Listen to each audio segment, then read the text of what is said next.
ನಮಸ್ತೆ ವೀಕ್ಷಕರೇ, ಇವತ್ತು ನಾವು ಶಿವನ ಮಹಾದೇವನ ರೂಪದ ಬಗ್ಗೆ ತಿಳಿದುಕೊಳ್ಳೋಣ. ಶಿವನನ್ನು ಮಹಾದೇವ ಎಂದು ಕರೆಯುತ್ತಾರೆ. ಆದರೆ ದೇವತೆಗಳಿಗೂ ದೇವರು ಕೇವಲ ದೇವರ ಹೆಸರು ಅಲ್ಲ, ಅದು ಪರಮ ಸತ್ಯದ ರೂಪ. ಅವರು ಪ್ರಪಂಚದ ಮೂಲ ಶಕ್ತಿ, ಜೀವಿಯೊಳಗಿನ ಚೇತನ ಮತ್ತು ಧರ್ಮದ ಅಡಿಗಲ್ಲು.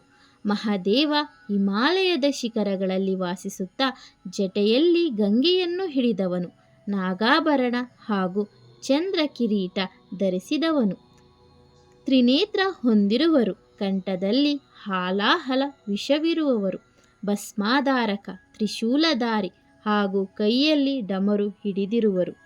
ಋಗ್ವೇದದ ಮಂತ್ರದಲ್ಲಿ ಹೀಗಿದೆ: ಅವರು ಜೀವ, ಮರಣ ಮತ್ತು ಪುನರುತ್ಪತ್ತಿಯ ತ್ರಿಮೂರ್ತದ ತತ್ವದ ಪ್ರತೀಕ. ಮಹಾದೇವನ ರೂಪವು ಧೈರ್ಯ, ಶಾಂತಿ ಮತ್ತು ಸಂಯಮದ ಸಂಕೇತವಾಗಿದೆ. ಧನ್ಯವಾದಗಳು.